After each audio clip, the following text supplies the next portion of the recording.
Hi, I'm Jay Graham at Infinite Design, and today I'll be bringing you a Painter 15 tribute to the man, the legend, Bob Ross. My reimagining is of Season 1, Episode 6, titled Winter Moon, and stylized in the imitation of the Ross Man. Here we go. Today I thought we'd do a little painting right out of the heart of Alaska. We're going to start with a black canvas. I covered it with a mixed coat of Persian blue and Van Dyke brown using the beautiful bristle brush. Now that we have that, we are going to paint the moon in the sky with some happy little clouds. Who knows? Maybe an almighty mountain and some beautiful frost-covered bushes. And we'll see what happens from there. I'm going to grab some titanium white and my real wet brush and start painting where I imagine the light from the moon will bounce off the curvature of the earth. Then I'll start painting the moon's glow as I work outward. I'll apply less pressure, thus applying less paint Wacom style. Then I grab my pointed stump and start blending in different amounts of white.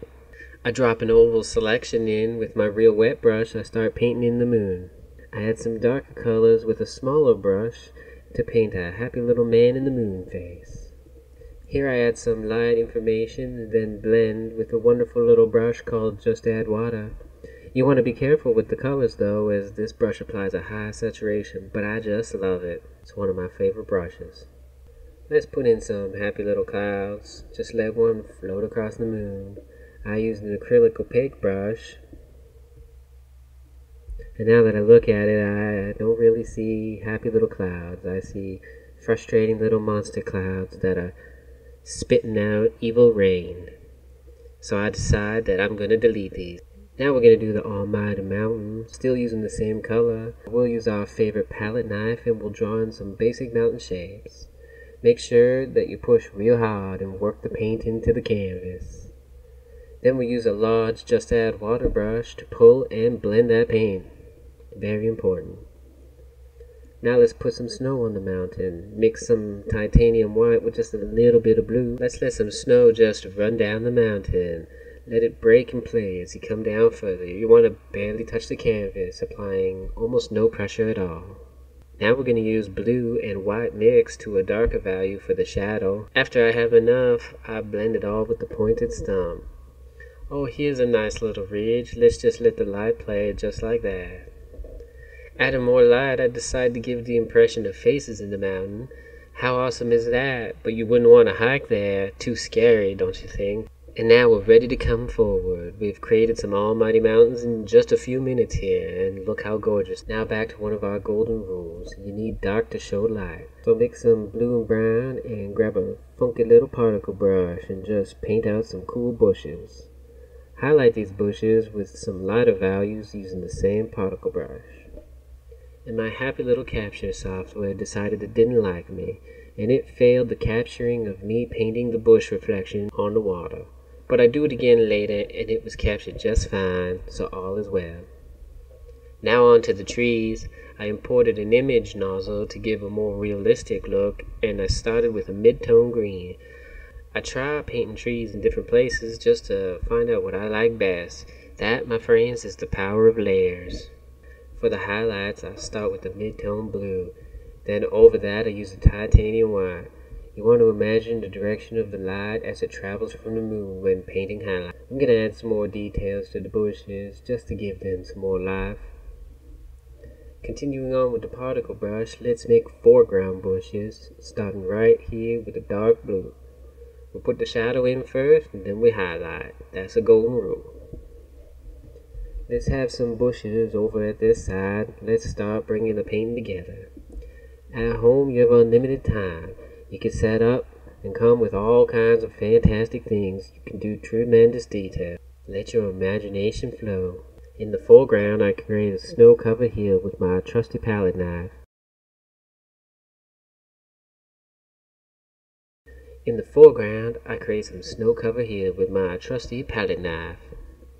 I add some titanium white particle brush for snow and a low opacity, large size Just Add Water for the glow effect.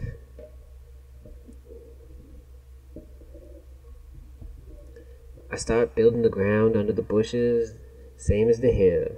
I create the reflections simply using my palette knife and drag down with the lightest possible pen pressure. Then using a tiny just add water brush, I create the illusion of motion lines in the water. I duplicated the trees layer and adjusted the blended mode for instantly darker trees. And now it's time for some new clouds. I grabbed a nice little cloud texture and funneled it through an image hose brush. It just looks so much better.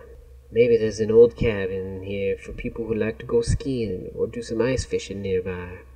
With the palette knife and some Van Dyke brown, let's scrape in the basic shapes of our home. Remember, you are the creator. You can do whatever you like. I decide to use a little happy copy and paste, cause why not? Then we grab some titanium white and start laying in the snow covering, following the forms of the house using that same old palette knife.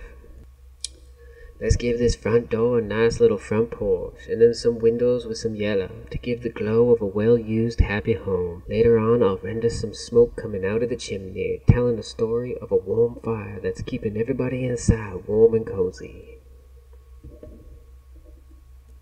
Now it's time to jump into Unity 3D. Man, I just love this program. I rendered out every individual layer and dropped them all into Unity's asset folder. I bring in each layer as a happy little sprite. I created animation clips for the slow-moving clouds, the swaying trees, and the various other effects, and you can do whatever you like. I set up the pre-rendered looping smoke that I created in another program. Then I import the stars I made for another project.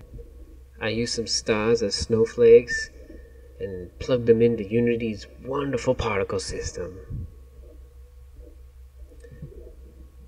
I just duplicated the particle systems and had many layers of snowflakes, made some smaller and some bigger, adjusted the distance to the camera.